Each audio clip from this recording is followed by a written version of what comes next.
Hello dear friends, welcome back to our channel the career grow academy. আমরা আজকে modern history একটা important topic যার নাম হচ্ছে land revenue system in India নিয়ে আলোচনা করব। এক এক করে প্রতিটা রেভিনিউ সিস্টেম যেটা ব্রিটিশরা ইন্ডিয়াতে চালু করেছিল সেগুলো সমস্ত কিছু আলোচনা করব, তাদের ইম্পর্টেন্ট কোশ্চেন্স আলোচনা করবো এবং তারা কোন কোন এরিয়াতে কিভাবে চালু হয়েছিল, কে চালু করেছিল, কেন চালু করেছিল, সমস্ত কিছু আমরা ডিসকাস করবো। ঠিক আছে, তো চলো শুরু করা যাক ভিডিওটা। দেখো, প্রথমত ল্যান্ড রেভিনিউ সিস্টেম আলোচনা করার আগে আমরা দেখে নিই যে ব্যাকগ্রাউন্ড কি ছিল। যখন আমরা মুঘল পিরিয়ড দেখেছিলাম, যা মুঘল পিরিয়ড হিস্ট্রি দেখা যায়, দেখবে যে মুঘল পিরিয়ডগুলো বিভিন্ন সুবাতে ভাগ ছিল এবং সেই প্রত্যেকটা সুবার একজন করে দিওয়ান নিযুক্ত করা হয়েছিল। সেই দিওয়ানরা কি করতো, একটা করে কিছু পরিমাণ ট্যাক্স কালেকশন করতো সুবা থেকে এবং সেই ট্যাক্সটা মুঘল এম্পায়ারকে ট্রান্সফার করতো। তো এইভাবে কি হতো, মুঘল প্রভিন্স চলছিল। তারপর যখন ব্রিটিশরা ইন্ডিয়াতে আসে, যখন তো সাল হচ্ছে 1764 বা 1765, দিওয়ানি রাইটস পাওয়ার আগে পর্যন্ত, তখন কি হয় তোমার, যে প্রভিন্স থেকে আমাদের কি হতো, বিভিন্ন ব্রিটিশ ইস্ট ইন্ডিয়ান কোম্পানির যে অফিসার্সরা ছিল তারা ট্যাক্স কালেকশন করতো এবং একটা ফিক্সড ট্যাক্স মুঘল এম্পায়ারকে কিন্তু শেয়ার করতো।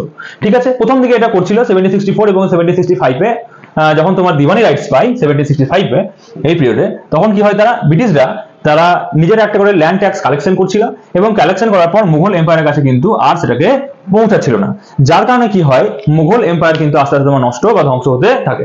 1765-এ দিওয়ানি রাইটস পাই, 1764-এ যে তোমার ব্যাটেল অফ বক্সার হয়, তারপরে যে দিওয়ানি রাইটস দেওয়া হয় ব্রিটিশদেরকে, তার কারণে কি হয়, বেঙ্গল, বিহার এবং উড়িষ্যার যে প্রভিন্স রয়েছে সেখান থেকে ব্রিটিশরা বিনা দ্বিধায় দিওয়ানি রাইটস পেয়ে পাওয়ার ফলে তোমার ট্যাক্স কালেকশন করতো এবং তারপরে সেটাকে কিছু প্রথম দিকে দিত মুঘলদের, কিন্তু পরে সেটা মুঘলদের কিন্তু শেয়ার করতো না।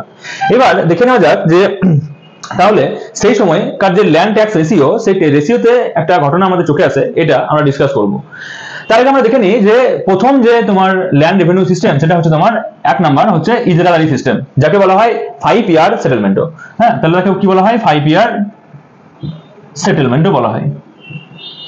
5 ইয়ার সেটেলমেন্ট কেন বলা হয়, কারণ কি এটা 5 বছরের জন্য চালানো হয়েছিল, তাই একে বলা হয় 5 ইয়ার সেটেলমেন্ট। দেখো 1764-এ কি হয়, ব্যাটেল অফ বক্সার হয় আমরা জানি। তারপর 1765-এ ওরা কি পায়, দিওয়ানি রাইটস পায়।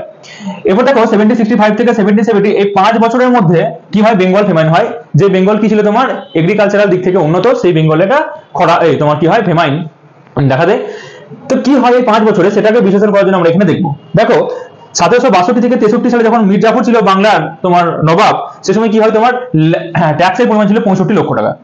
63 থেকে 64 সালে 68 লক্ষ টাকা, 64 থেকে 65 সালে 80 লক্ষ টাকা। কিন্তু যেই দিওয়ানি রাইটস 65-তে কারা পেলো, ব্রিটিশ ইস্ট ইন্ডিয়া কোম্পানি পেলো, তারপর থেকে দেখো 1765 থেকে 1766 এক বছরের মধ্যে ট্যাক্সের পরিমাণ পৌঁছালো 150 লক্ষ টাকা। তাহলে দেখো এখান থেকে এখানে তোমার 70 লক্ষ টাকার একটা কি হলো, বড় জাম্প হলো ট্যাক্সে। তাহলে তুমি বুঝতে পারছো যে এই ব্রিটিশরা এক বছরের মধ্যে কি পরিমাণ ট্যাক্স ইন্ডিয়া থেকে উসুল করেছিল, যার কারণে কি হয়, এই তোমার বেঙ্গল ফেমাইন সৃষ্টি হয়। সেজন্য বলা হয় যে বেঙ্গল ফেমাইন যেটা হয়েছিল সেটা কিন্তু ম্যানমেড ফেমাইন একটা।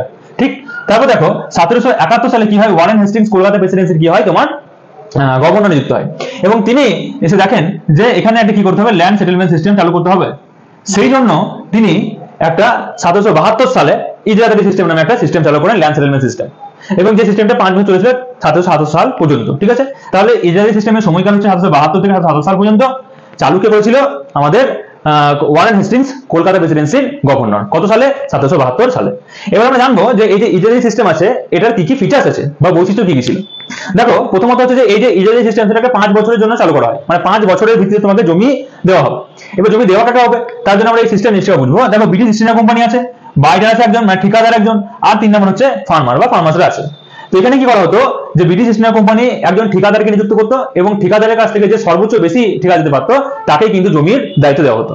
যেমন এই ব্রিটিশ ইস্ট ইন্ডিয়া কোম্পানির কাছে মালগুলো আসতো কাদের ভিত্তিতে, অফিসারদের দ্বারা আসতো, অফিসাররা নিয়ে আসতো, কোন অফিসাররা, ব্রিটিশ অফিসাররা। তাহলে ধরো এখান থেকে কি আসতো, ফার্মার ধরো এখানে তোমার প্রোডাকশন করেছে বা জমির উৎপাদন ক্ষমতা হচ্ছে 10 বস্তা ধান উৎপাদনের। বাইরে হয়তো বলেছে ব্রিটিশকে যে আমি 9 বস্তা ধান তোমাকে দিতে পারবো, ব্রিটিশ ইস্ট ইন্ডিয়া কোম্পানিকে, তাহলে 9 বস্তা ধান ব্রিটিশ ইস্ট ইন্ডিয়া কোম্পানির কাছে যেত। তাহলে ফার্মারের কাছে আপাতত তোমাদের মনে হতে পারে পড়ে থাকলো 1 বস্তা ধান, এটা যদি 9 বস্তা যায় তাহলে। এবার বাইরে দেখলো যে যদি ব্রিটিশ ইস্ট ইন্ডিয়া কোম্পানিকে 9 বস্তা দেওয়া হয় তাহলে আমার কাছে লাভ কি থাকবে, সেরকম কি করতে লাগলো, এই 1 বস্তা ধান কেটে নিয়ে আসতে লাগলো এবং এই 1 বস্তা ধান সে নিয়ে নিল। তাহলে এখন ফার্মারের কাছে কি পড়ে রইলো, 0 ধান পড়ে রইলো। ঠিক আছে, আর এই মধ্যিখানে যে তোমার অফিসাররা ব্রিটিশ ইস্ট ইন্ডিয়া কোম্পানিকে ট্যাক্স দিত বা 9 বস্তা ধানটা নিয়ে যাচ্ছিল, তারাও কিন্তু কি করছিল, কিছু পরিমাণ কারাপশন করছিল।